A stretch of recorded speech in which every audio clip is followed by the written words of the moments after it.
Bon, ben, merci beaucoup. Je suis très heureux de faire cette conférence. Je ne sais pas si c'est vraiment le mot parce que je ne suis pas du tout conférencier et c'est la première fois que je fais ce genre d'exercice. Donc ce que j'ai voulu, c'était mettre quelques images pour vous parler des lustres à travers l'histoire, à travers la lustrerie et à travers les métiers qui sont autour de la lustrerie. Pour certains, vous avez eu une conférence il y a peu de temps dans ce cycle de 3 conférences sur les bronzes dorés du 18e. Donc j'ai fait attention de ne pas parler que de ça, parce que je pourrais passer 2 heures à parler que de ça. Et vous allez avoir une autre conférence sur le cristal. Donc voilà, si vous pensez que je n'ai pas assez parlé du cristal et des bronzes 18e, c'est volontaire. Donc en fait, si vous voulez, c'est un petit voyage à travers l'artisanat à l'industrie, c'est-à-dire les gens qui ont fabriqué des lustres. On va commencer par une image. C'est assez amusant parce que j'ai souvent rencontré le plus vieux lustre du monde, comme j'ai très souvent rencontré le plus grand lustre du monde. Il y en a beaucoup qui sont en concurrence. Et très souvent, on m'a dit, viens, on va te montrer le plus vieux lustre du monde. Et en fait, je crois que c'est celui-là que j'ai vu, qui est le plus vieux lustre du monde. Il est à Cortona. C'est une lampe à huile, mais c'est une lampe à huile suspendue avec beaucoup de lumière qui se veut être un lustre. Et il est vraiment connu dans les bouquins comme étant le plus vieux lustre du monde. C'est amusant ce lustre. Alors, il y a l'effet reflet. Il faut imaginer qu'il n'y a que la tige et le plateau de lampe à huile. Il est grand à peu près comme ça. Et c'est un lustre qui a eu une mode en 1860-70. Et on a réédité ce lustre. Là, à droite, vous avez une édition qui fait partie des collections de notre musée à la lustrerie, mais qui ne ressemble pas du tout au lustre d'origine. Et en fait, quand je suis allé voir le lustre à Cortona, le fameux lustre le plus ancien du monde, j'ai compris. En fait, on l'a découvert en 1860, donc c'est à partir de ce moment-là qu'on a parlé de ce lustre, et c'est ce dessin qui a voyagé en Europe et qui a permis, grâce à ce dessin, de fabriquer ce lustre d'après le dessin, et qui a créé cette mode au 19e de cette lampe de Cortona. Donc, si vous voulez, ça c'est une lampe à huile. Normalement, quand je parle de lustre, je commence avec des lustres à bougies, parce que pour moi, le lustre, c'est la chose qui est née avec les bougies. Les lampes à huile suspendues, on en a depuis l'Antiquité, et ce n'est pas quelque chose que je lie au lustre. Mais quand vous allez en Italie, et si vous parlez avec un Italien, il va vous expliquer que toutes les plus belles choses du monde sont en Italie, et le plus vieux lustre du monde est aussi en Italie. Une deuxième forme que vous devez avoir dans votre tête, c'est ce qu'on appelle les polycandélons. Donc là, il y en a dans beaucoup de musées, et là, on est passé après Jésus-Christ, entre 500 et 800 ans après Jésus-Christ. Et vous avez ces grands disques qui servent à tenir des petits bocaux dans lesquels il y a de l'huile végétale ou de l'huile animale. On est encore dans la lampe à huile, si vous voulez. Je n'ai pas encore commencé à parler des bougies. Mais quelque part, c'est des formes de lustre que l'on doit avoir en tête.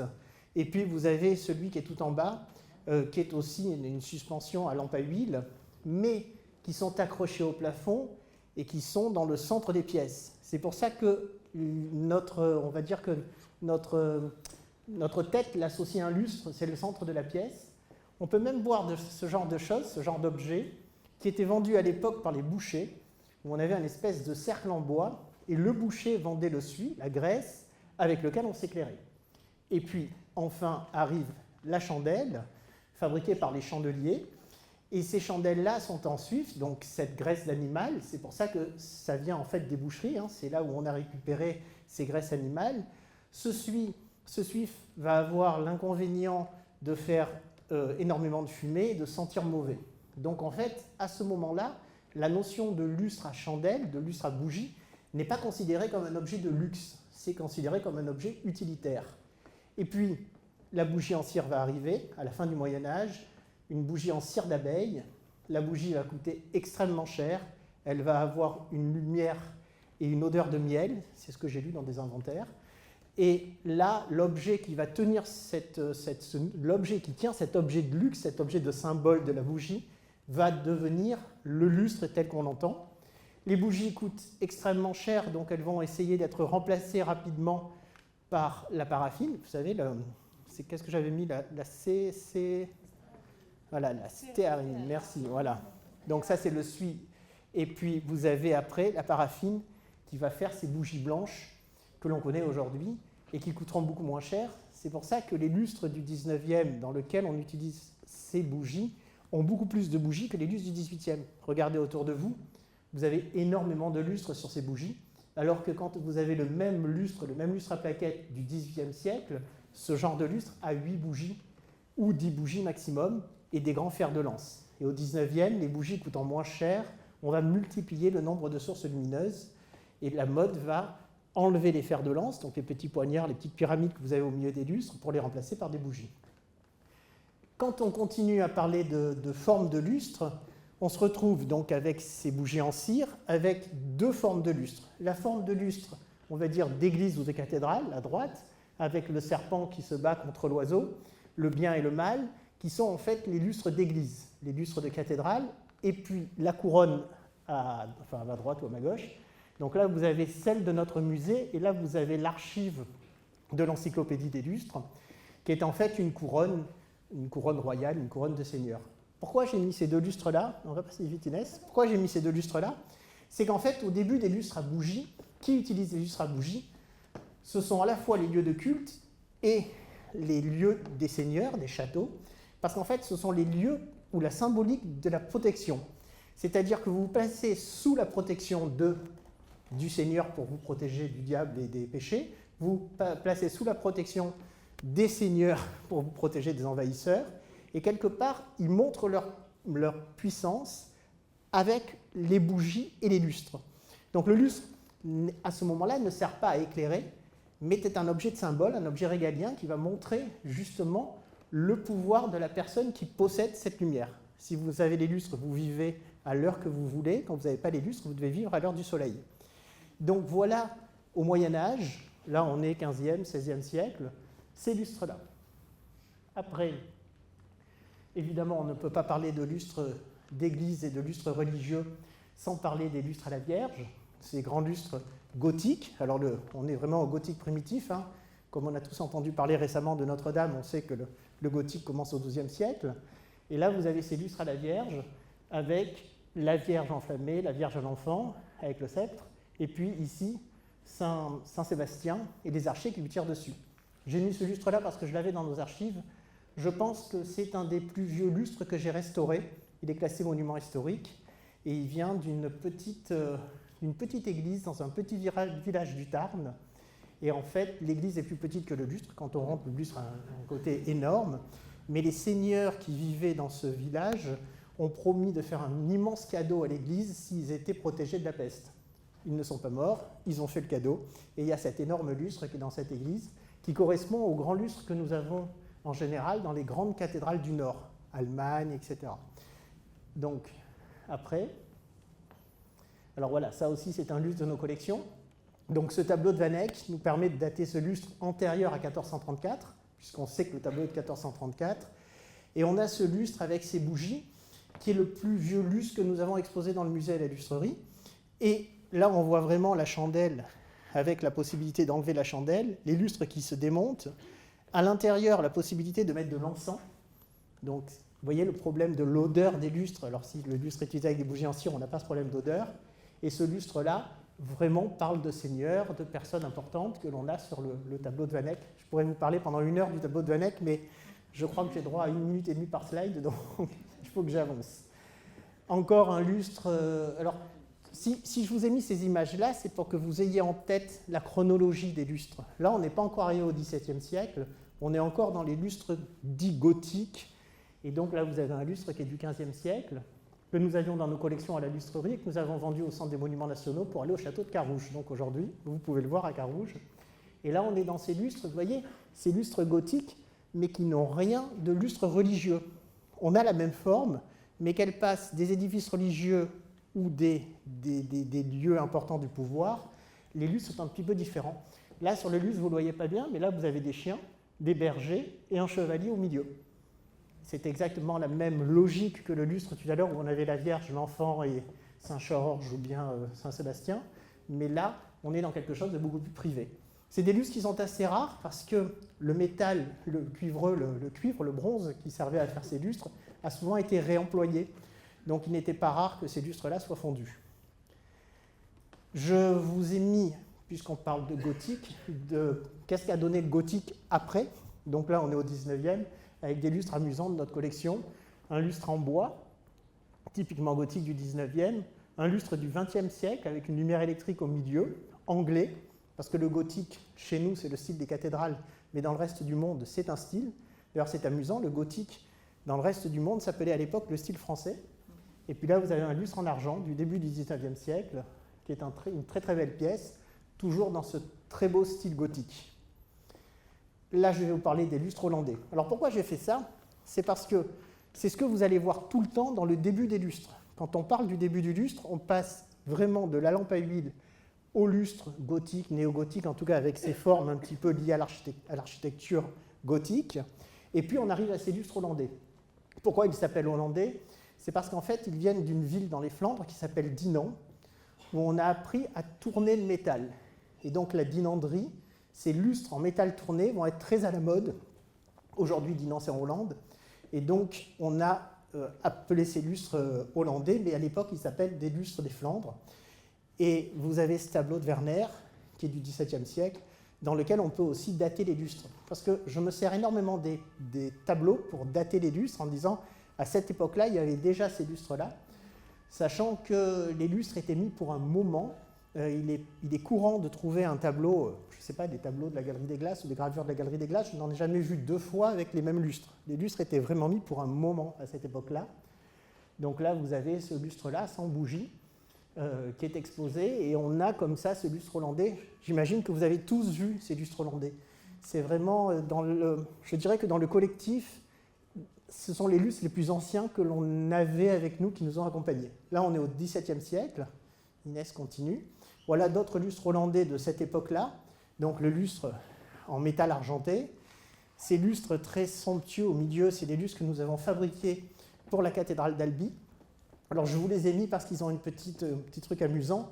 Là, vous retrouvez la couronne royale que vous avez ici.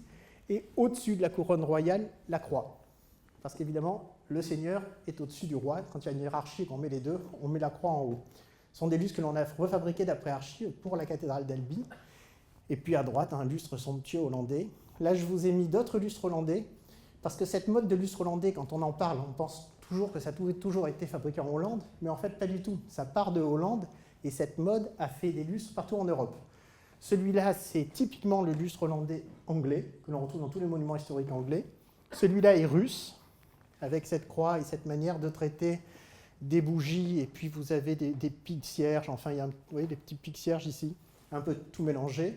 Et enfin le dernier est espagnol, et là on ne le voit pas vraiment, mais vous avez le portrait des commanditaires du lustre avec une très jolie couronne, etc. Donc c'est pour vous montrer que ces lustres hollandais ne se sont jamais arrêtés.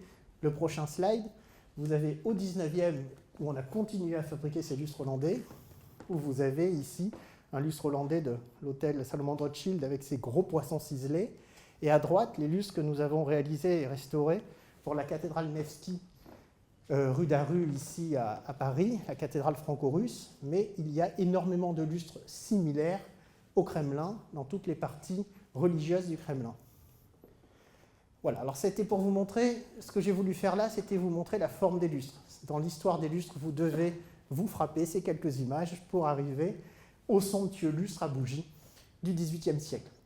Donc, le XVIIIe siècle, ou le XVIIe à partir de Louis XIV, si vous voulez, c'est vraiment le siècle des objets somptueux, des objets français. Je pense que c'est le siècle où on peut dire que la France rayonne dans le monde entier et où les arts décoratifs français sont le centre du monde. Je pense que c'est ce qu'on vous a dit à la conférence la dernière fois, pour ceux qui y étaient.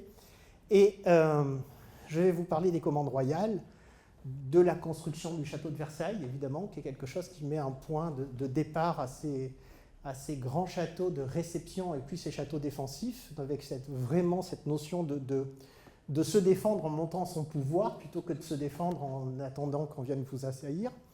Donc là, vous avez un petit mot que je dois absolument vous dire sur le cristal. On ne peut pas parler d'histoire de lustre sans parler de cristal, et c'est à ce moment-là que le cristal arrive dans les lustres. Sauf que le cristal que l'on a dans ces lustres-là vient de la nature, c'est du quartz, c'est du cristal de roche, et qu'à l'époque, on taille ce quartz pour rendre cet objet encore plus luxueux. Je ne suis pas sûr qu'on taille le quartz pour rendre la lumière, pour diffracter la lumière, comme on a fait après quand on a taillé les cristaux de manière optique. Pour moi, ma logique personnelle, c'est que ce sont des bijoux, ce sont les objets les plus chers de la maison, ils sont en argent ou en bronze doré, et ils ont des pierres semi-précieuses. On est vraiment dans le registre du bijou. Aujourd'hui encore, d'ailleurs, les formations qui forment à la lustrerie sont les mêmes que celles qui forment à l'orfèvrerie. Donc on a tout ce travail de ciselure, de monture en bronze, de métaux précieux. Et donc ces lustres, quand vous avez des lustres en cristal du XVIIe et du XVIIIe siècle et que vous lisez uniquement le mot cristal, ou cristal d'eau pure, c'est qu'on est du quartz. Va arriver après le verre pour copier le quartz, et après le cristal moulé ou le cristal artificiel qui va vraiment copier le quartz. Ces lustres que vous avez au-dessus de vous sont en cristal artificiel avec tous les codes de la copie des lustres en quartz du XVIIIe siècle. Je vous montre 3 formes de lustres. Donc les lustres, alors le quartz on le trouve dans les Alpes. Donc tous les lustres à cette époque-là ont un rapport autour des Alpes. Là vous avez le lustre génois où on entoure les bras de petits jets d'eau, de petites fleurs, et c'est extrêmement délicat. La structure n'est pas travaillée, la structure est extrêmement simple. On a ce côté de ces lustres hollandais, on a des structures très simples, et on va coudre ces perles de cristal dessus pour raconter une histoire. Donc là, en l'occurrence, ce sont le printemps, les fleurs, mais ça pourrait être des jets d'eau, des petites fontaines, etc. On s'amuse aussi avec les couleurs. Ça, c'est Gênes, le sud des Alpes. Ça, là, on appelle ça les lustres à lacets ou les lustres français, qui sont plutôt le nord des Alpes, où là, on va faire ce que nous, en interne à la lustrerie, on appelle des barbapapa, vous comprenez pourquoi, qui sont ces lacets de lustre qui vont donner au lustre une espèce d'envergure, de forme, si vous voulez. Il y en a de très beaux au château Maison Lafitte, pour ceux qui iront visiter Maison. Et vous avez cette forme avec toujours ce centre très simple. Là, en l'occurrence, la fleur de lys et le centre du lustre est en bois. C'est un lustre qui est classé monument historique, qui est à la mairie des Baux-de-Provence et qui est absolument original, tout en cristal de roche. Et puis ce lustre évolue doucement vers ces lustres-là, avec un travail beaucoup plus soigné sur la structure du lustre. C'est un lustre dont vous avez un exemplaire ici dans les appartements de l'intendant. Bon, je vous montre parce que c'est vers là-bas.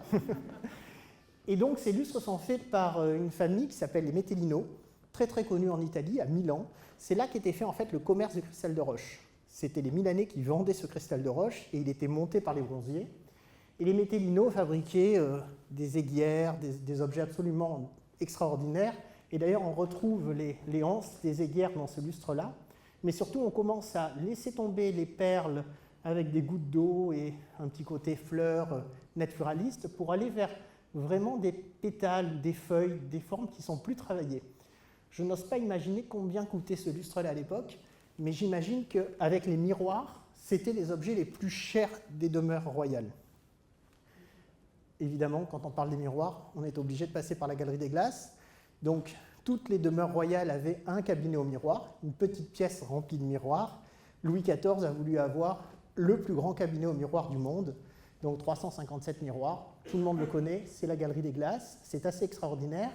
Et en fait, ce jeu de miroirs et de fenêtres doit absolument refléter quelque chose. Et c'est ces lustres somptueux que l'on a mis à l'époque. Alors, ces lustres-là ont été fabriqués au XXe siècle, mais sur un modèle qui aurait pu être dans la Galerie des Glaces. Parce que quand je vous parlais de la Galerie des Glaces, sur toutes les gravures, on a des lustres différents. On a des lustres à lacets, on a des lustres somptueux, on a des lustres à plaquettes. Mais le choix qui a été fait à l'époque, c'est de choisir un lustre dont le berceau, vous voyez, est extrêmement simple, épuré, et avec de grandes pièces naturalistes en cristal. Aujourd'hui, ils sont en bronze argenté et en cristal artificiel, mais ce que l'on a voulu redonner au public, c'est l'effet de rentrer dans une pièce, vous n'avez que des lustres en argent massif avec de grosses pierres semi-précieuses accrochées. Donc c'est ça l'effet que vous avez. Il faut imaginer que quand on rentrait voir Louis XIV, sous le règne de Louis XIV, le mobilier était aussi d'argent. L'estrade du trône du roi était d'argent. Le roi montait sur une estrade avec un énorme trône en argent, et donc les luminaires étaient à la hauteur du reste du mobilier.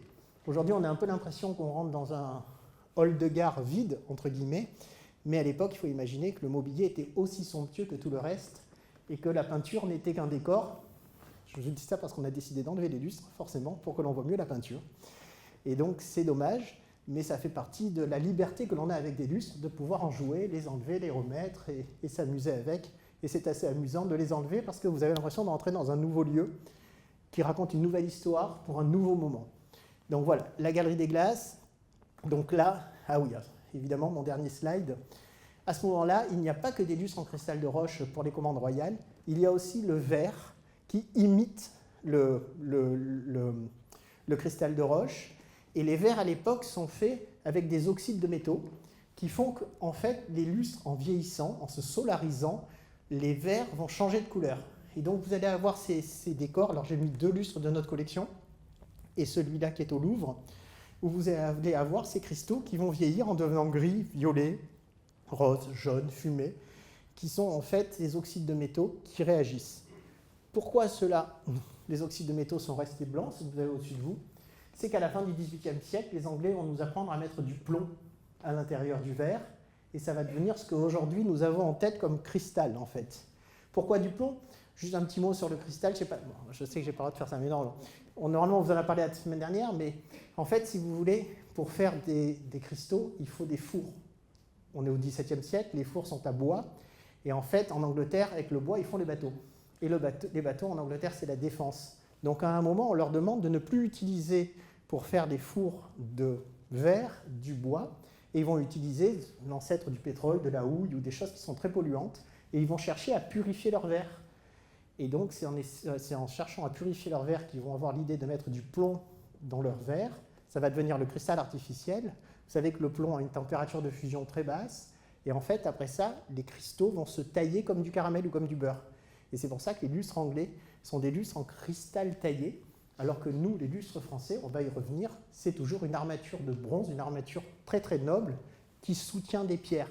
On est rentré dans cette logique. On n'a pas un objet en verre, on a un objet en métal qui soutient des pierres. On va continuer avec ces très beaux objets. Alors encore, comme quoi j'ai mis trop de slides, tu avais raison Inès. Hein. Donc ça, ce sont des lustres du Petit Trianon que nous rééditons. Et vous avez un lustre somptueux, Louis XVI, en cristal de roche. Alors ce qui est amusant de savoir, moi qui les restaure, ces lustres, qui les vois passer à la lustrerie, en fait, énormément des cristaux datent du début du XVIIIe siècle, voire de la fin du XVIIe siècle, et les cristaux sont réemployés. Donc quand les modes changent, on récupère son cristal pour le monter sur de nouveaux lustres. Vous avez ici, notamment à l'Hôtel de la Marine, un très beau lustre fin 18e, fin 18e, c'est quand on parle avec les experts, la fin d'un siècle, c'est pas forcément avec les 3 zéros, mais le cristal est un réemploi de cristaux anciens. Les Rothschild étaient très connus pour ça, pour réutiliser les cristaux anciens et les remonter sur des lustres au 19e siècle. Et moi, j'ai vu dans des collections des choses très très belles. Vous savez, les espèces de boîtes en bois que l'on a des ménagères de nos parents, avec le velours à l'intérieur. À l'époque, on avait ça pour mettre les plaquettes de lustre. C'est-à-dire que selon qui venait nous voir, on avait du verre, et selon qui venait nous voir, on mettait les plaquettes en cristal de roche. Notamment avec un système d'accroche, un peu comme les boucles d'oreilles des dames qui ont les oreilles percées, une espèce de queue qui rentrait dans un trou. Et comme ça, on enlevait ces cristaux qui avaient une valeur complètement folle, et on les mettait que quand on avait une visite importante. J'ai promis de ne pas parler beaucoup des cristaux, donc j'arrête. Voilà, on va parler des maîtres et des jurandes. Ce qu'il faut comprendre quand on est lustrier, c'est qu'en fait, on marche dans les pas des grands maîtres du XVIIIe siècle. Et c'est vraiment avec beaucoup de prétention que je dis ça, parce qu'il y a peu de métiers qui font ça. C'est comme si j'étais sculpteur de marbre en Italie et que je réédite les objets de Michel-Ange. Nous, les plus grands maîtres, ont fabriqué les plus beaux lustres au XVIIIe siècle, et les jurandes ne vous permettaient pas de sortir de votre spécialité. C'est-à-dire que si vous étiez ciseleur, vous étiez ciseleur et vous ne faisiez pas d'ébénisterie. Et si vous étiez ébéniste, vous ne faisiez pas de métal. Sauf un maître, dont le nom est resté célèbre grâce à l'école Boulle, c'est André-Charles Boulle, qui est un ébéniste de la fin du XVIIe siècle, qui travaille beaucoup pour Louis XIV, et qui va être protégé par Colbert, enlevé des jurandes pour avoir la liberté de fabriquer ce qu'il veut. André-Charles Boulle fera partie d'un voyage, alors que l'histoire, est-ce que c'est une romance ou est-ce que c'est la vérité? Il y a plusieurs écoles. Louis XIV aurait envoyé des espions en Italie pour percer le secret des Vénitiens. Le secret des Vénitiens, ce sont les miroirs. À l'époque, quand vous voulez faire un cabinet au miroir, vous achetez des miroirs à Venise, ça coûte extrêmement cher. Ils ont le monopole, d'où le côté très luxueux de ces miroirs et de ces salons au miroir. Louis XIV a envoyé des émissaires pour voler ce secret-là. Ils vont revenir avec le secret et on va créer la manufacture royale de miroirs qui deviendra Saint-Gobain. Dans les valises de ces espions, il y avait André-Charles Boulle, jeune ébéniste, qui lui va revenir avec énormément de choses en tête, dont la marqueterie. La marqueterie au XVIIe en Italie, c'est des marqueteries de pierre. Et voilà ce que va nous faire André-Charles Boulle. Ce sont des meubles que tout le monde connaît parce que cette mode-là ne s'est jamais arrêtée. C'est un jeu de métal et d'écailles de tortue qui crée une marqueterie. Donc vous avez toujours ces meubles-là en négatif et en positif. Il y a l'autre côté ou l'autre meuble dans lequel l'écaille de tortue est ici et le métal est là. Ces meubles sont d'une grande modernité pour l'époque. Imaginez qu'on passe des meubles tournés ou des meubles sculptés à ce côté extrêmement somptueux. Et l'histoire française aime à dire qu'en fait, la première commode de l'histoire, c'est ce meuble-là, c'est-à-dire que c'est un coffre à tiroir, et que c'est la première commode de l'histoire. Je l'ai lu dans beaucoup de livres, et on ne m'a jamais dit l'inverse, mais quand je vais en Italie, ils m'expliquent que c'est eux qui ont tout inventé, ou dans certains pays, donc j'ai un peu l'impression que c'est le côté français. Mais voilà la première commode de l'histoire. L'authentique de cette commode, je l'ai vue aussi à plein d'endroits. Il y en a une au château de Versailles, il y en a une dans les musées américains, il y en a un petit peu partout. André-Charles Boulle a été très prolifique, mais le fait d'utiliser beaucoup de métal, les écailles de tortue et le métal, il sortait de ses jurantes, de son métier dans lequel il avait été reçu maître l'ébénisterie, et Colbert l'a protégé. D'où André-Charles Boulle va nous faire énormément d'objets en bronze, et notamment les lustres Mazarin. Ah, je vous ai mis le bureau avant, vous avez vu le petit bureau rouge, c'est parce qu'on appelle ça aussi un bureau Mazarin. Et ces lustres-là, on les appelle les lustres Mazarin. Donc là, vous avez 3 très beaux lustres Mazarin, un qui est au Louvre, un qui est au château de Champs-sur-Marne, et un qui est au château de Vaux-le-Vicomte, aussi à l'Institut de France, et que nous avons réalisé il y a quelques années pour l'orangerie du château de Sceaux. Voilà l'orangerie du château de Sceaux avec ses lustres d'André-Charles Boulle. Ce sont des lustres extrêmement sophistiqués pour l'époque. Souvenez-vous qu'on est passé des lustres tournés à cette sophistication de ciselures, de visages, de rinceaux, de feuilles d'acanthe, et ces lustres sont absolument magnifiques. Et ce qu'il faut quand même se souvenir, c'est qu'ils ont été faits par un ébéniste, et pas par un monteur, un ciseleur ou un maître bronzier. Après André-Charles Boulle, il faut que je vous parle des grands chefs-d'œuvre sous les Jurandes. Donc comme vous avez déjà eu la formation, enfin la conférence sur les bronziers, j'essaye d'être rapide, mais c'est un petit peu mon époque préférée, donc c'est difficile de passer outre. J'ai envie que vous ayez plein les yeux à la sortie de cette conférence de ces objets qui ont vraiment fait l'histoire de France. Là, notamment, vous avez un lustre qui est à l'Institut de France, la bibliothèque Mazarine. C'est une paire de lustres. Et donc, ce lustre-là, qui est baroque, Louis XV, hein, complètement style rocaille. Et en fait, vous avez 3 amours qui offrent 3 tours.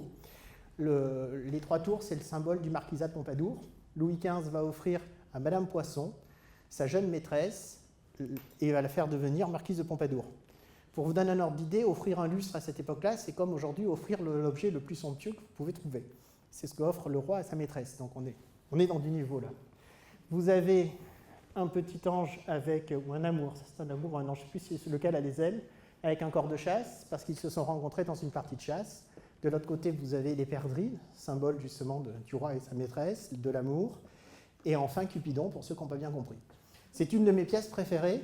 Je crois que c'est la pièce de réédition d'Ancien que j'ai mis le plus longtemps à fabriquer. La première fois que j'ai réédité ce lustre sur l'original, qu'on a eu la chance d'avoir à la lustrerie, j'ai mis 2 ans. Et j'étais très heureux de faire ça. Je voulais le garder pour notre musée. Et puis, un salon qui a utilisé la Pompadour à Paris a récupéré le lustre. Donc voilà, j'en ai fait un autre pour notre musée. Là, vous avez aussi, toujours dans le style Louis XV, dans l'époque Louis XV, une lanterne qui a fait couler beaucoup d'encre. Je ne suis pas sûr que cette lanterne ait vraiment existé. Elle est au pavillon français au château de Versailles. Elle est octogonale comme le pavillon français. Et pour faire cette lanterne, nous n'avions qu'un inventaire où il est marqué qu'il y avait une lanterne baroque, champêtre, avec des guirlandes de fleurs. Donc, avec cette phrase-là, M. Hayek, à l'époque, le patron de Breguet, puisque c'était un mécénat de Breguet, la restauration du Petit Trianon, m'a demandé d'extrapoler une lanterne. C'est ce que j'ai fait avec la conservation et l'architecte en chef à l'époque. Donc nous avons pris le modèle de la lanterne baroque de Jacques Caffieri. Jacques Caffieri est l'artiste qui a fait le lustre de la marquise de Pompadour. J'aurais dû commencer par ça. Nous l'avons inventé à 8 pans. Nous avons repris les décors des guirlandes que l'on voit, alors on ne le voit pas sur cette image, mais qui sont à l'intérieur du pavillon français. Nous avons fait avec des porcelaines, puisqu'à l'époque la porcelaine existe. Depuis la marquise de Pompadour, nous avons une manufacture de porcelaine en France, qui est Vincennes, et qui deviendra Sèvres. Donc c'est assez logique d'avoir ce travail-là. Et nous avons mis cette lanterne au milieu de cette architecture néoclassique, qui a été dessinée par le même architecte que le bâtiment dans lequel nous sommes, et qui ne correspond pas à l'architecture du bâtiment, mais qui correspond complètement à l'inventaire. Donc j'attends de trouver quelle lanterne il fallait mettre dans ce lieu-là pour récupérer la mienne et de refabriquer la lanterne qu'il fallait. Je vous ai montré ça pour vous montrer le style Louis XV, baroque, inspiré de la nature. Après, on découvre Pompéi Herculanum, et le style va passer à néoclassique. Les lignes vont être droites, tout va ressembler à des balustres, des feuilles d'acanthe, etc. Et donc, on bascule du style asymétrique que vous avez vu tout à l'heure sur un style beaucoup plus sophistiqué. Ça, c'est le lustre du salon doré de Marie-Antoinette à Versailles. Je ne vous ai pas dit, mais en fait, tous ces lustres-là, nous les rééditons. C'est pour ça que je vous ai parlé tout à l'heure de la prétention à travailler sur les objets des maîtres. Parce que quand vous rééditez un lustre de Feucher, un lustre de Thomire, un lustre de Gouttière, Caffieri, le niveau est tellement haut qu'en fait, vous comprenez pourquoi ils ont mis toute leur vie pour devenir maîtres. Et quand vous faites ça avec un atelier d'une trentaine de compagnons, c'est très difficile de garder toute votre équipe avec l'exigence des maîtres. En plus, il faut se battre pour vos clients qui, en général, veulent vite et pas cher. Donc tout ça, c'est un bras de fer au quotidien pour arriver à rééditer ces objets et que quelque part, les maîtres soient fiers de nous parce qu'on n'a pas usurpé leur nom. Alors les monuments historiques vérifient ce que l'on fait. On a des contrats avec ces monuments historiques qui nous permettent d'éditer à l'identique. Et on ne peut pas faire n'importe quoi. C'est pour ça que quand des clients me demandent ça de 3 étages, rose, avec des petits dragons à la place des anges, j'hésite souvent à le faire. Donc vous allez voir quelques lustres du 18e, je n'ai pas pu m'empêcher. Le salon doré de Marie-Antoinette, un sublime lustre qui est au musée Nissim de Camondo, qui est extraordinaire. Pareil, le grand lustre du 18e. Voilà, là, pour moi, quand vous me demanderez quels sont les objets que je préfère, on ramène au 18e, on ramène à ces 2 objets, le lustre de la marquise de Pompadour et cette lanterne qui est au Petit Trianon. Alors ça, c'est l'exemplaire que nous fabriquons nous. Et ça, c'est l'exemplaire du Petit Trianon. On ne le voit pas malheureusement, mais toutes les étoiles sont en diamant. Là, vous avez un énorme saphir entouré de diamants. Vous voyez, on est à ce niveau-là. Beaucoup d'objets que l'on pense en bronze qui appartenaient à Marie-Antoinette étaient en or massif. Et la reine avait des objets extrêmement sophistiqués. Je pense qu'on doit à Marie-Antoinette l'apothéose des arts décoratifs avec le Petit Trianon, où tout est complètement poussé à l'extrême. On doit beaucoup aussi à la marquise de Pompadour, qui était roturière et qui a acheté des biens immobiliers, qui les a décorés et revendus, ce qui ne se faisait pas du tout à l'époque. Les châteaux, on les avait de famille, mais quelque part, elle a emmené sa patte dans des endroits absolument magnifiques, comme l'hôtel d'Évreux, qui est l'Élysée aujourd'hui, mais aussi Champs-sur-Marne, Crécy, enfin beaucoup d'endroits. Je pourrais en parler des heures, donc il faut que je sois rapide pour que je reste dans mon timing. Et des appliques magnifiques de Thomire, un bronzier dont on entendra parler aussi sous Napoléon. Pareil, un bronzier qui a travaillé avec Gouttière, le grand bronzier de Marie-Antoinette, et qui après, à son compte, a travaillé pour Napoléon après les Jurandes, et il est passé de maître à chef d'entreprise. On connaît bien Thomire parce qu'on a ses archives et qu'il y a un livre qui raconte justement toute sa vie. Et il finira avec 800 personnes. Vous voyez, la Révolution française, de maître qui travaille seul, avec 800 personnes dans son atelier, il y a vraiment un changement d'époque. Donc, c'est évidemment le trait d'union pour la prochaine partie, la Révolution française. Ce qui se passe à la Révolution française, hormis tout ce qui s'est passé place de la Concorde, on ne va pas s'étendre, c'est qu'en fait, les Jurandes explosent. Les Jurandes n'existent plus. Et vous avez une nouvelle aristocratie qui va demander ces produits de la grande aristocratie, des rois dans le monde entier, mais qui sont en fait les militaires. Entre ces 2 périodes, vous avez toute cette période de la Révolution française. C'est pour ça que je vous ai mis quelques révolutionnaires et M. Argan, qui a un brevet de lampe à huile dans laquelle il y a un système ingénieux pour que la mèche ne charbonne pas. Vous savez, on doit couper la mèche parce qu'elle charbonne, alors que lui, la met verticale et fait tomber les cendres dans un petit godet. Et vous allez voir les lustres Argan derrière, qui sont très connus, et qui vont en fait être toute cette période de directoire, consulat et du début du Premier Empire. Ce que l'on voit en fait, c'est qu'il y a 2 choses qui disparaissent. Les bougies disparaissent parce que c'est vraiment le symbole de la monarchie, et que sous la terreur, il ne fait pas bon d'utiliser les symboles de la monarchie, on pourrait en perdre la tête. Vous avez le retour des lampes à huile et toute la sophistication de l'utilisation de l'huile, c'est-à-dire un réservoir ici, vous voyez ça c'est un bougeoir, et puis vous y mettez votre petit réservoir avec votre système Argan et votre mèche qui va fondre là.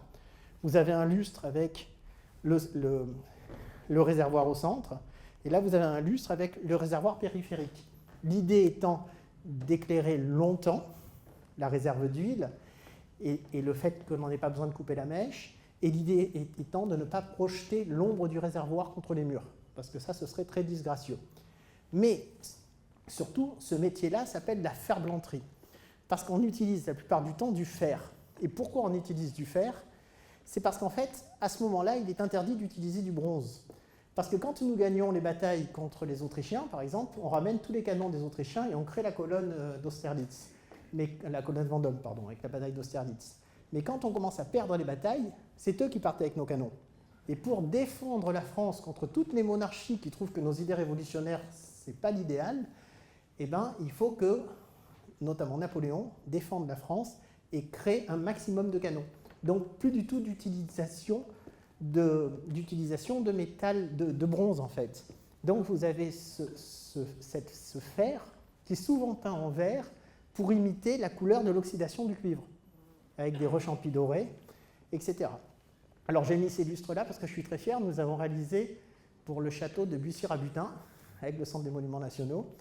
Et donc là, on a créé ces lampes à huile qui se sont un petit peu sophistiquées, dans lesquelles on ramène un petit peu de cristal pour justement ce fameux cristal optique. Tout à l'heure, je vous parlais de cristaux qui avaient des formes naturelles, de gouttes d'eau, de feuilles, etc. Là, on est dans des cristaux qui ont des formes optiques. Ce sont des amandes taillées à facettes, et ça sert à diffracter la lumière. Donc là, on est dans un jeu à la fois d'un lustre utilitaire, mais quelque part avec quelques cristaux, veut donner l'impression d'un objet un peu plus festif.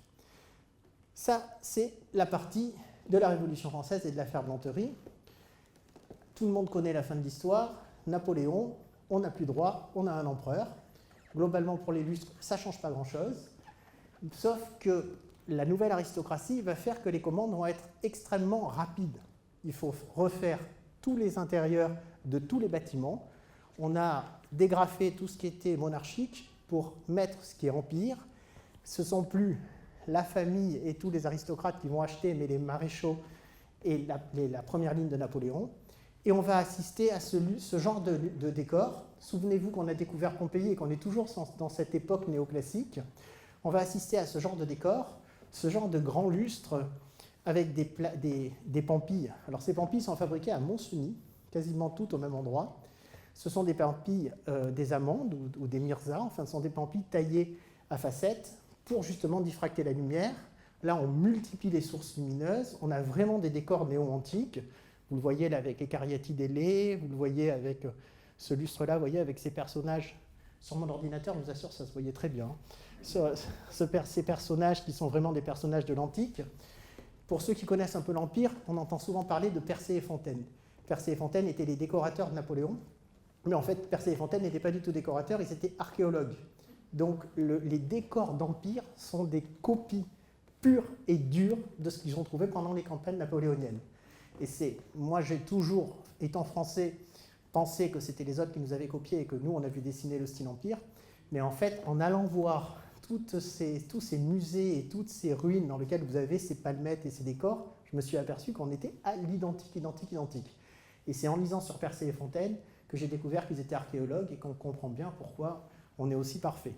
Donc ces grands lustres, ces grandes pendules, ces grandes appliques, ces feux, tous ces objets empire en bronze doré vont être fabriqués très très vite. Je vous parlais justement de Thomire qui travaillait pour Marie-Antoinette et qui devient ce chef d'entreprise, Thomire à Paris, qui va fabriquer des surtouts de table pour toute l'Europe, des grands lustres, etc.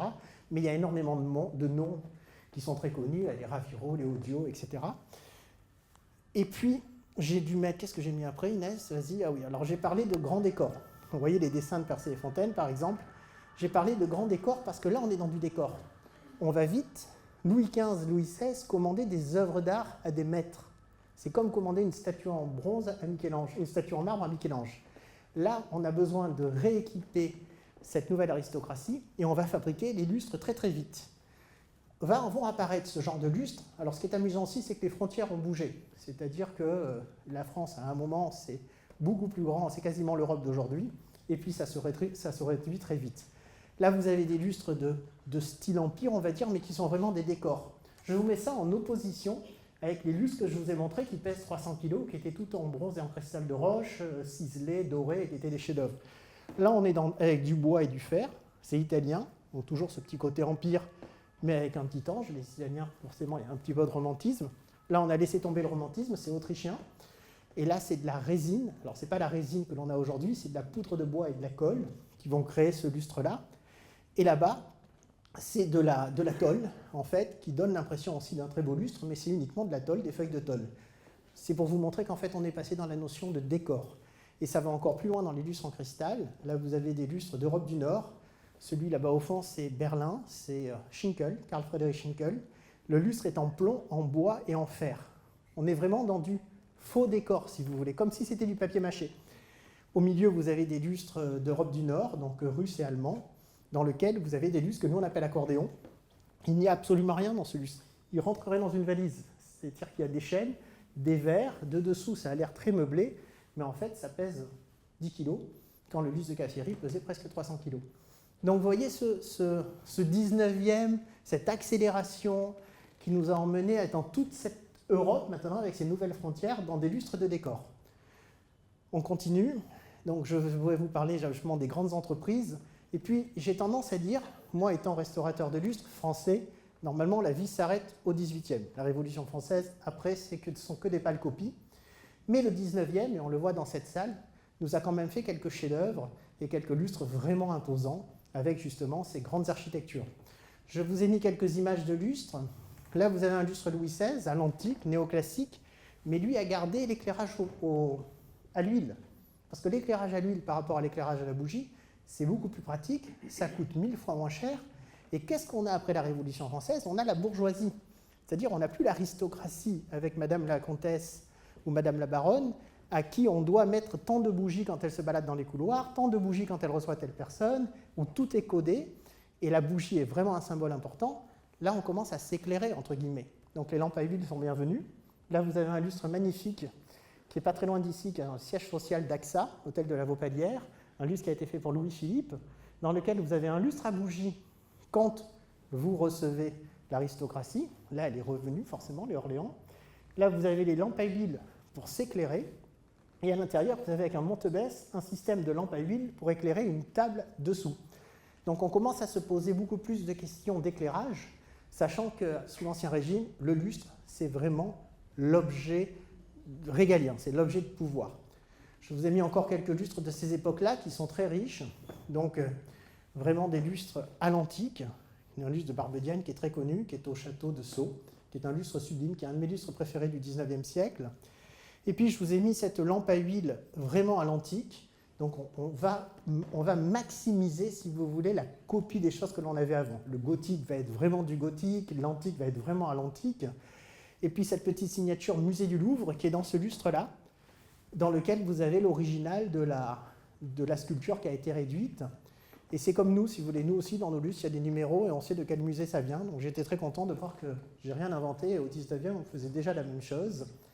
Après, vous avez ces lustres qui sont, quand je vous ai dit à l'antique ou néo quelque chose, ça c'est la Villa Kérilos. La Villa Kérilos, c'est 1900.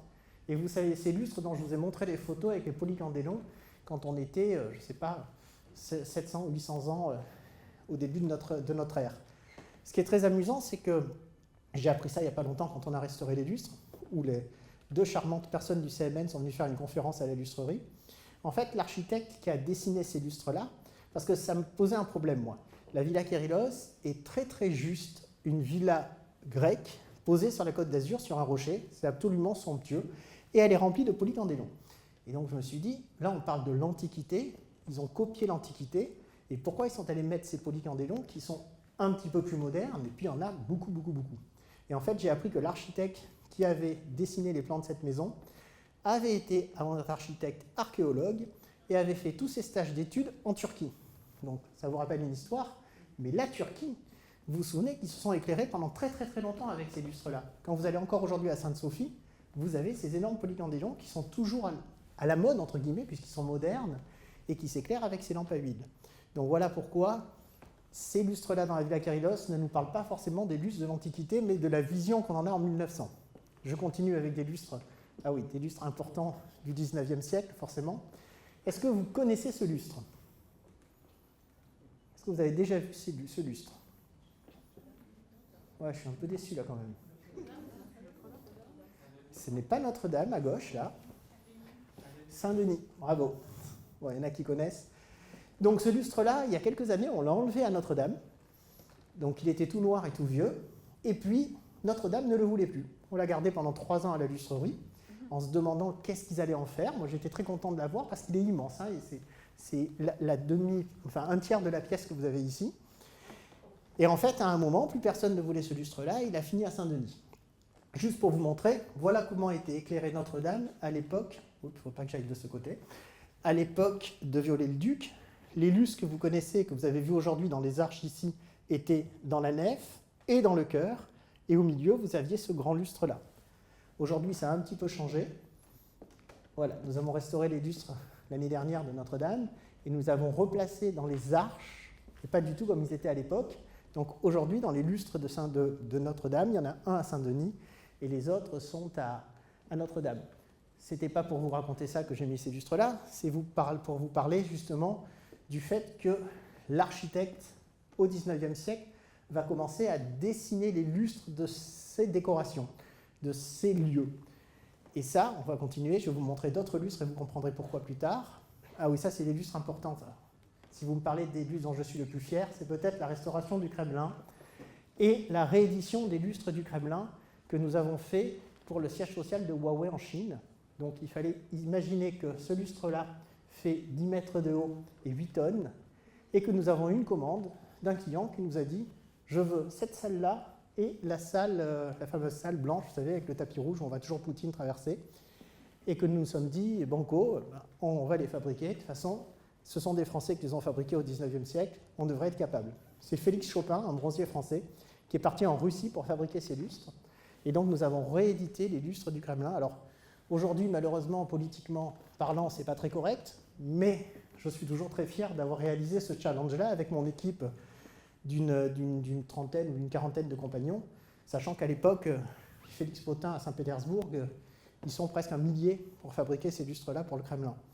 Dans un niveau de qualité complètement fou, si vous zoomez chaque pièce, vous avez le niveau de qualité que l'on avait au XVIIIe siècle, parce que quand on travaille pour les tsars, c'est comme quand on travaille pour Louis XIV, il faut marcher droit. Je continue avec les lustres du XIXe, ça aussi c'est un joli projet. Alors là j'ai été obligé de vous parler des lustres à travers les projets de la lustrerie, mais je vous parle des lustres qui sont faits pour des lieux, contrairement aux lustres que vous avez vus avant, qui étaient faits pour des moments. C'est-à-dire que je vous disais, dans tous les tableaux, on voit le même endroit avec différents lustres, parce qu'un lustre n'était pas fait pour un lieu, mais pour un moment.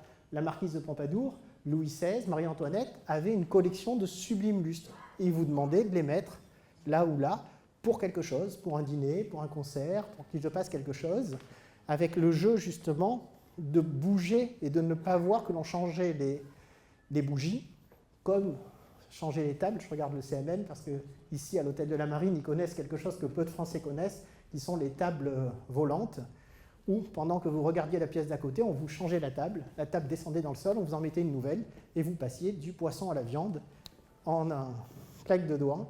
Et ça, c'est assez extraordinaire pour le XVIIIe siècle.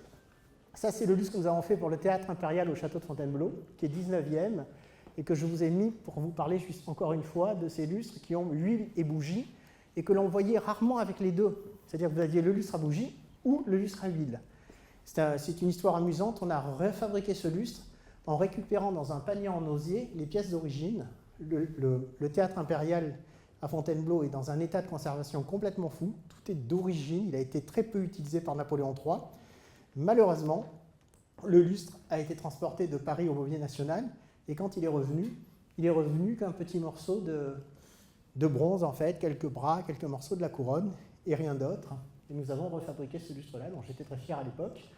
Je peux continuer. Voilà, alors tout ça pour vous emmener à la notion d'architecture et de lustre. Parce qu'en fait, ce qui va se passer à la fin du deuxième moitié du XIXe siècle, c'est que va arriver le gaz. Je pourrais vous parler pendant des heures de l'électricité, hein, des arcs électriques, la machine à faire le vide, le début des ampoules, etc.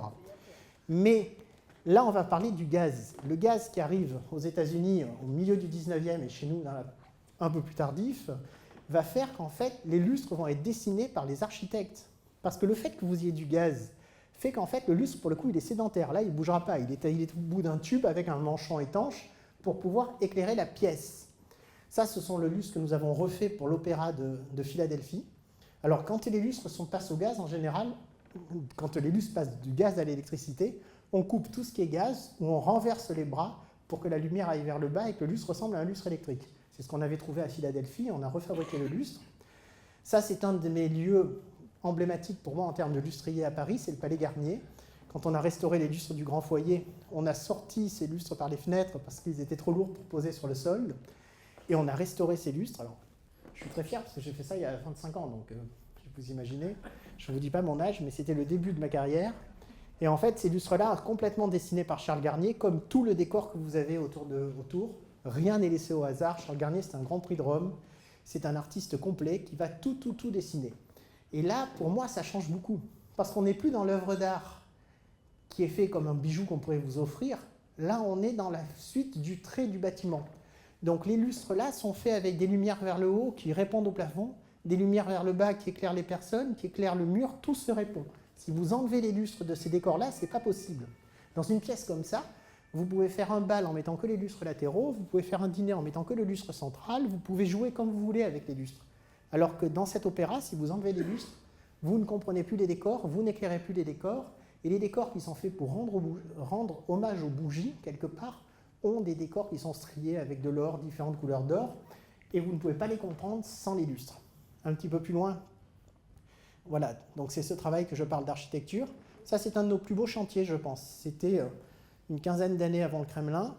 L'Opéra de Monaco me téléphone, et en fait, on travaille pour l'Opéra de Monaco. Donc l'Opéra de Monaco a été construit par Charles Garnier, dessiné par Charles Garnier, et c'est ce qui a financé la fin de l'Opéra de Paris, puisque l'Opéra de Paris est commandé par Napoléon III, mais il n'y a plus Napoléon III pour l'inauguration de l'Opéra de Paris.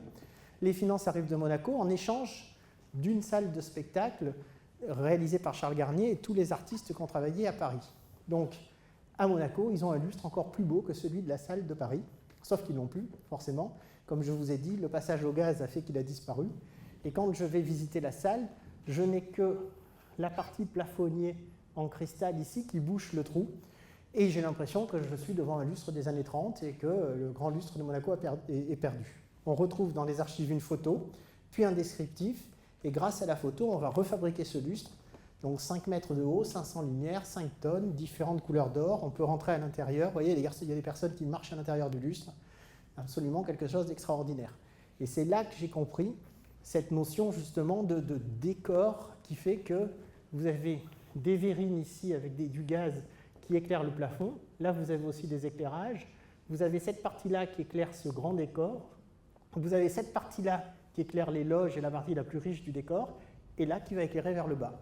Et ça, c'est vraiment une logique d'architecte, si vous voulez. L'architecte a dessiné son lustre. On continue. Voilà d'autres lustres que vous avez de Charles Garnier. Vous voyez, avec ce décor pour éclairer le plafond, pour éclairer une peinture à un endroit et puis pour éclairer le bas. Donc, alors ça, ça ressemble à un lustre de Charles Garnier, mais c'est l'Opéra Comique à Paris. Opéra Comique, lustre qui a été dessiné au début du XXe siècle. C'est Christophe qui l'a réalisé, et cette électricité, comme vous avez vu le gaz, sert à éclairer le décor, si vous voulez. Donc, c'est le lustre du décor.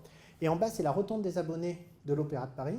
Et donc, on avait refabriqué ces lanternes à l'époque, qui sont vraiment un élément d'architecture. Si vous enlevez ces lanternes, ben c'est un hall de gare, la rotonde des abonnés. Si vous mettez ces lanternes, c'est un lieu magique. Pour la petite anecdote, je me fais plaisir, je vous le dis, dans la photo d'avant, vous avez caché la signature de Charles Garnier, qui n'a pas signé son opéra, mais qui a mis sa signature sur la rotonde qui est là, en plein milieu de la rotonde des abonnés. Donc, le tournant du siècle, on arrive au début du XXe siècle, avec l'électricité. Je n'ai pas pu m'empêcher de vous mettre une photo d'Edison. Donc, Edison va être la personne que l'on connaît comme étant l'inventeur de l'ampoule. Vous pouvez lire des heures là-dessus. L'ampoule, ça existe depuis longtemps, mais c'est la machine à faire le vide qui va permettre de stabiliser le filament et d'avoir les ampoules qu'on connaît aujourd'hui, qui ne font pas de bruit, qui ne sont pas dangereuses, qui n'ont pas un filament qui fait mal aux yeux, comme le carbure à l'époque, ou comme les décharges de charbon, et comme les ampoules que l'on a inventées. Pour vous donner un ordre d'idée, le chantier de l'Opéra de Paris et le chantier de l'Opéra de Monaco étaient éclairés à l'électricité. Le chantier, pour construire une salle d'opéra au gaz. Parce que l'électricité, c'était pas stable, ça faisait du bruit, mais quand on voit les images et les gravures du chantier, on a des grandes boules avec un filament qui fait et qui va permettre d'éclairer, mais qui n'a pas la stabilité de l'ampoule Edison que l'on connaît aujourd'hui. C'est l'ampoule avec laquelle on vit, qui est stable. Donc Edison va créer l'ampoule, déposer le brevet de l'ampoule, va avoir un procès de l'anglais Swan qui dit que c'est lui qui a inventé l'ampoule. Au bout d'un petit moment, plutôt que de se battre, ils vont s'associer. Et à l'époque, les ampoules s'appelaient Edison Swan ou Ediswan. Je ne sais pas pourquoi l'histoire n'a retenu que le nom d'Edison, mais c'est comme ça. Donc là, vous avez des lustres à l'électricité. Donc on change un petit peu. On est en 1900. Donc ce qui est amusant, c'est la nouvelle électricité. C'est pour ça que vous avez des chauves-souris, l'animal de la nuit, qui tient entre ses pattes l'ampoule, qui vous emmène cette nouvelle source électrique. J'adore ce lustre. Et puis vous avez ces lustres Art Nouveau, comme le lustre châtaignier, qui en fait, pour la première fois de l'histoire, a la lumière qui descend. Les lustres pour les flammes avaient forcément les lumières qui montaient. Et là, on redessine tous les lustres avec la lumière qui descend. Entre les deux, que tu n'as pas montré, il y a un lustre de nos collections que j'aime beaucoup, qui est Jack Adney, qui est de 1925 ou 26. Et en fait, c'est une ampoule à filament. Ce n'est pas un tube de néon, comme on pourrait penser, comme on a dans les années 70, mais c'est une ampoule avec un long filament. Et c'est un lustre moderniste des années 20. Après, je vous ai mis quelques lustres que j'aime beaucoup de cette période Art Nouveau, parce que pour nous, les lustriers, si vous voulez, le gaz et l'électricité, ça remet les pendules à zéro.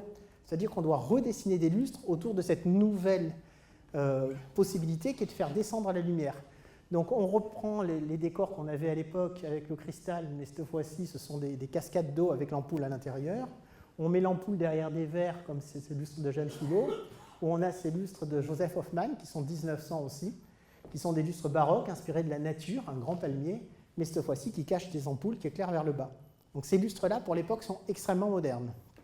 Puis on continue avec ces grands lustres art déco des décors parisiens que vous connaissez, la mairie du 5e, avec toujours cette notion de jouer avec le cristal pour faire des cascades d'eau.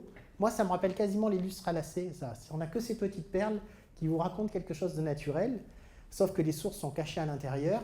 Et puis Jacques-Émile Ruhlmann, ce fameux grand lustre très connu, qui pour moi représente un peu la notion de cascade d'eau et de cristal. Donc, le déclin et le renouveau du lustre. Donc, c'était important dans ma présentation que je vous explique que le lustre, en fait, à partir de ce moment-là, n'est plus l'élément central de l'architecture, n'est plus l'élément central des maisons, n'est plus l'élément central des grands maîtres, et que nos architectes modernistes vont créer des intérieurs sans lustre, avec des appliques, avec des lampadaires, ou bien des intérieurs avec ce genre de lumière cachée dans des éléments d'architecture, donc les plafonniers, les décors qui n'ont absolument aucun lustre. Ça va faire naître les décors des années 80-90 avec les fameux lampadaires halogènes, avec les 500 watts que tout le monde a connus et qui ont vraiment remplacé les lustres. Donc là, si vous voulez, c'est quand moi j'arrive à la lustrerie. On est au début des années 90, ma maman est là, je suis fils de lustrier et j'arrive au moment où faire des lustres, c'est vraiment pas du tout un métier en vogue et on pense que les lustres vont s'arrêter, que c'est quelque chose qui va disparaître. Plus d'architectes utilisent des lustres, la lumière des lustres est blafarde, pas jolie, les lustres de nos parents ont encore des toiles d'araignée et des mouches mortes à l'intérieur, et on voit la fin du lustre. Et moi, quand j'arrive dans ce métier, si vous voulez, donc j'ai 20 ans, et je me dis, mais pas du tout, en fait, c'est qu'on s'est trompé. Maintenant qu'on sait s'éclairer sans lustre, revenons à mettre au centre de la pièce un objet qui porte justement les valeurs d'un très bel objet, les valeurs que l'on veut montrer, et surtout qui embellit le centre de la pièce. Donc, le renouveau du lustre. Ah oui, je vous ai mis Ingo Maurer, parce que ça n'existe pas des beaux lustres dans les années 80 quand je commence à dessiner des lustres. Il n'y a vraiment rien du tout. Vous avez des restes de Poulsen ou de certains modernistes, mais qui sont que la fin de quelque chose. Et puis vous avez cet artiste qui m'a beaucoup inspiré, qui en fait, lui, avait remis de la poésie dans les lustres, et notamment ce lustre que vous avez au milieu, la Birdie, où ce sont des ampoules et des ailes d'ange qui font monter ces ampoules dans votre intérieur. Ce grand lustre aussi de vaisselle éclatée, qui sont pour moi ceux qui m'ont... Alors je vais commencer à parler de moi parce qu'à partir de là, je suis dans l'histoire des lustres. Alors qu'avant, je l'ai juste regardé, restauré, vu, mais pas vécu. Donc Ingo Maurer m'inspire. Derrière, vous avez les lustres de mon papa, des lamelles d'aluminium entortillées. Et ces lustres sont très modernes, mais je le comprends que plus tard. Pour moi, quand je suis jeune, ils ne me plaisent pas ces lustres parce qu'ils n'éclairent rien. Donc je mets ce lustre dans mon salon ou dans ma chambre et ça n'éclaire absolument pas. Et donc, je suis déçu. Forcément, parce que je suis à cette époque-là. Mon père, en tant que précurseur, avait créé ces coquillages, cet objet, que pour que l'objet soit présent, en fait. La lumière de l'objet s'éclaire lui-même, pas la pièce. Et là, on revient aux 9 petites bougies du lustre de la marquise de Pompadour. Je n'ai pas pu m'empêcher de vous mettre à côté les couleurs qui sont la génération d'Inès. Quand Inès est arrivée à la lustrerie, donc Inès c'est la génération actuelle de la lustrerie, elle a remis au goût du jour les lustres de son grand-père en leur mettant des couleurs amusantes. Et ça fonctionne très bien aujourd'hui. Maintenant, je vais vous parler des lustres dans l'architecture. Donc, je reprends la société familiale et quelque part, mes clients les plus fortunés, donc on est dans les années 90, n'habitent plus dans des grands palais, ne font plus construire des grands palais, à part peut-être un émir et un richissime chinois, mais le reste du monde, les gens les plus riches habitent dans de très beaux appartements. Et donc je me retrouve avec des gens extrêmement fortunés qui me disent à Tokyo, à New York, à Singapour, à Bombay, à Moscou, j'ai un salon qui est grand comme ça, c'est tout vitré, je vois tout le port ou tout le parc, j'ai une grande salle à manger, je veux un grand lustre. Mais je veux quand même continuer à avoir la vue, je veux avoir cet objet extraordinaire. À toi, Régis, de me dessiner quelque chose qui fonctionne avec ces nouvelles architectures. Pensez que mes prédécesseurs, les Mallet Stevens, etc., ils n'avaient pas dessiné les lustres. Donc moi, j'arrive feuille blanche. Et voilà les lustres que je commence à dessiner, qui sont ces grandes roues, si vous voulez, en cristal de roche, où j'utilise le bronze et le quartz. Je cache la lumière à l'intérieur comme mes prédécesseurs dans les années 30. Je fais ces grandes navettes de quartz comme mes prédécesseurs avaient taillé le quartz des lustres au XVIIIe. Et je crée ces architectures extrêmement simples en fait. Imaginez que le lustre de droite fait 7 cm de hauteur. Donc quand il est au-dessus de votre salle à manger et que vous êtes debout et que vous l'avez mis à la bonne hauteur, il disparaît. Vous pouvez voir les nuages, le port ou Central Park sans que mon lustre apparaisse. Et quand vous êtes à table en dessous, apparaît ce parquetage de quartz. Comme c'est du quartz, ça rend les pièces uniques, quartz noir, quartz fumé, etc.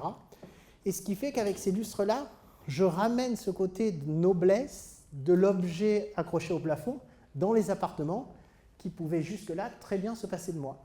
Donc je vous ai mis encore quelques objets que j'ai dessinés. Voilà, celui-là j'en suis très fier, c'est un oursin. Donc je me suis inspiré des dessins de Henkel, donc des dessins très connus dont Eiffel s'est inspiré aussi pour la tour Eiffel et qui ont inspiré énormément d'artistes. Vous avez une boule au milieu avec 800 pierres précieuses, donc citrine, grenade, topaz, je mets ce que vous voulez. Quand vous êtes debout à la bonne hauteur, le disque disparaît, vous ne voyez que la boule avec les pierres qui sont éclairées. Évidemment, une lumière zénitale, parce que mes lustres sont souvent aujourd'hui sur des tables de salle à manger. Et vous avez ce grand disque, l'exosquelette, donc l'exosquelette qui tient le lustre comme ces animaux à l'époque, enfin ces animaux tout court. Et quand vous êtes assis, vous découvrez toutes les alvéoles qui sont éclairées. Donc, vous voyez, ces lustres-là, j'essaye de raconter une histoire, de faire quelque chose de très beau, mais quasiment en 2 dimensions, plat.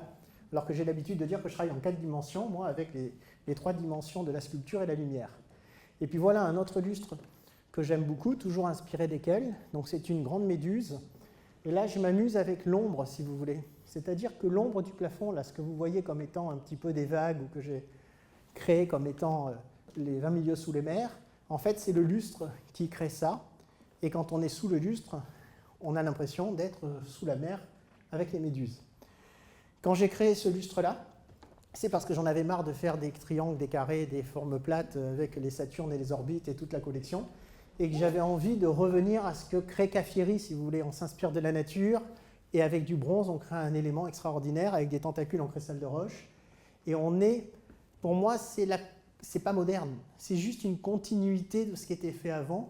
Vivant dans les chefs-d'œuvre du XVIIIe siècle, je ne pouvais pas créer au XXIe siècle ou XXe siècle quelque chose de pauvre. Donc voilà les lustres de la lustrerie. Encore plus comme un objet unique, ça c'est un lustre qui s'appelle Unchained Nature. Donc vous allez me dire, j'ai pensé à ça pendant le Covid. Non, je l'ai fait pendant le Covid, mais j'y ai pensé avant. En fait, vous partez de chez vous, puis vous revenez des années après, et la nature a repris le dessus. Ce n'est pas quelque chose qui descend, mais quelque chose qui monte. C'est pour ça que ça vient forcément d'une autre pièce, du sol, et que ça monte, ça monte, ça monte, puis à un moment ça redescend, ça cherche la lumière, et en fait c'est une œuvre d'art, c'est une installation, puisque on expose à Art Basel, donc c'est mieux que je dise que mes lustres sont des installations plutôt que des lustres, c'est plus commercial. Et en fait, si vous voulez, je le crée autour d'un lieu avec la lumière, avec la recherche du naturalisme.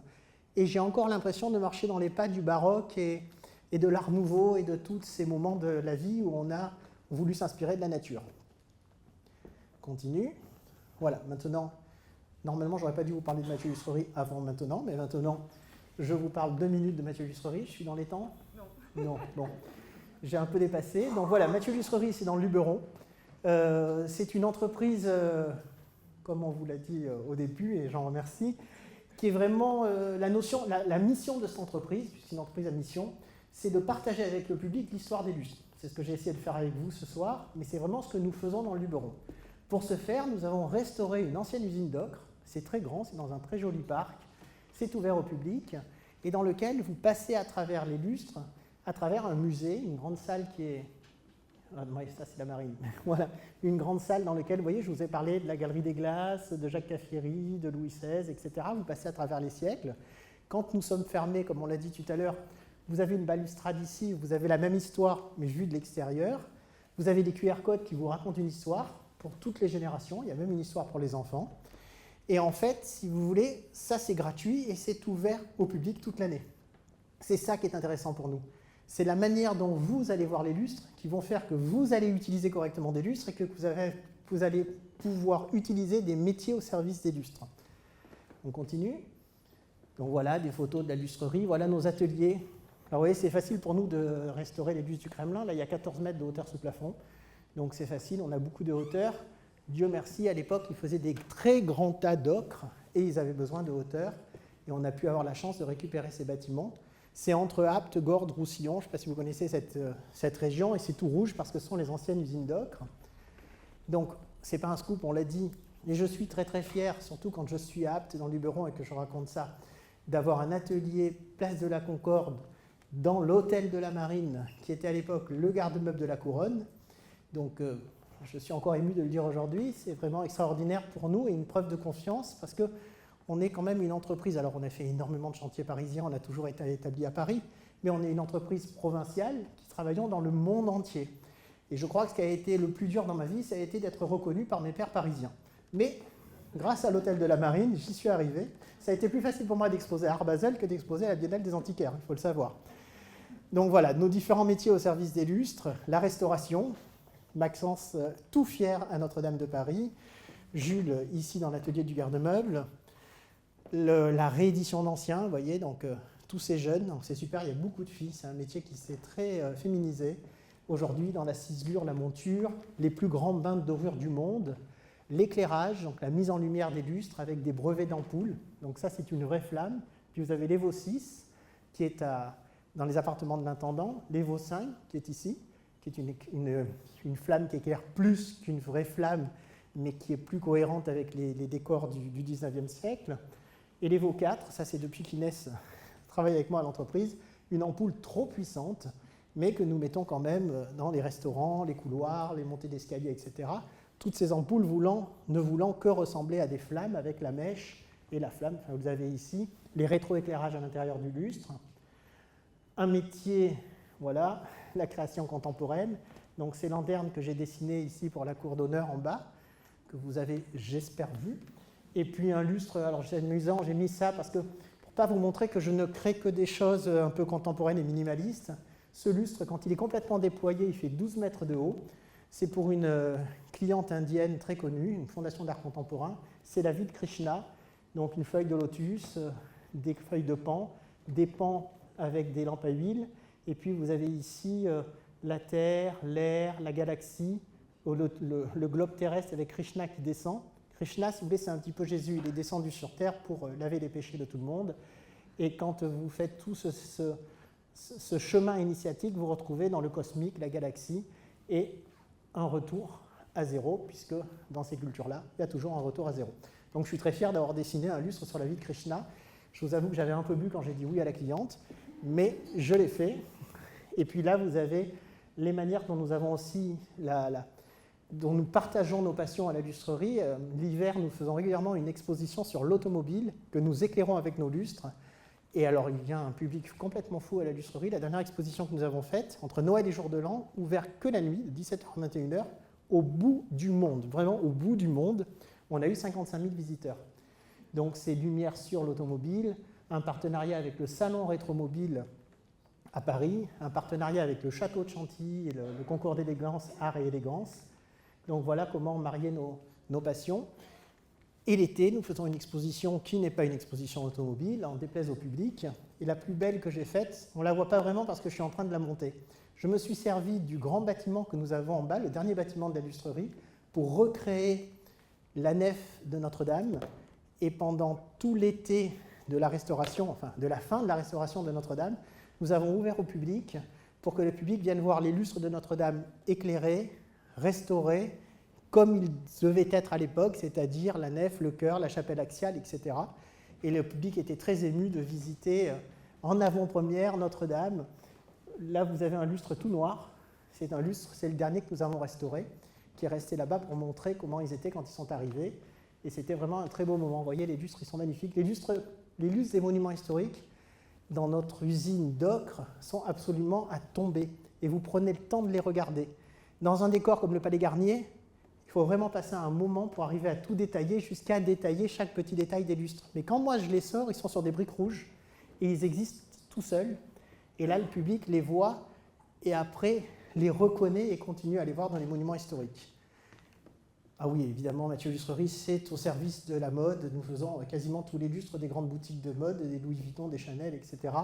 Ça, c'est pour le dernier défilé de mode d'Yves Saint Laurent, où ils nous utilisent des lustres chez nous très régulièrement. Enfin, l'avenir, vous voyez forcément, l'avenir de la lustrerie, c'est Inès qui est là, que je vous ai mis de dos et de face, parce que je suis très fier, voilà. Je suis très fier, si vous voulez, que cette entreprise passe les générations avec les valeurs de notre famille. Parce que si j'avais été obligé de vendre l'entreprise, je sais que j'aurais trouvé acquéreur, qui aurait continué à faire nos métiers, qui l'aurait sûrement bien fait, mais quelle idée d'aller restaurer des bâtiments, de faire du mécénat, d'ouvrir ses ateliers au public, de recevoir du monde la nuit à Noël. Donc là, il faut être né dedans, à mon avis. C'est la chance que j'ai eue moi et c'est ce qu'aujourd'hui Inès continue à promouvoir vraiment très bien. Et donc j'étais fier de finir sur une touche d'optimisme avec ces métiers. Métiers d'art qui ramènent énormément de jeunes qui viennent travailler avec nous, qui passionnent les gens qui viennent nous visiter, qui passionnent les compagnons qui travaillent avec nous.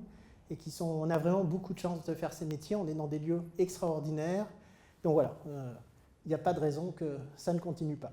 Voilà, j'ai fini.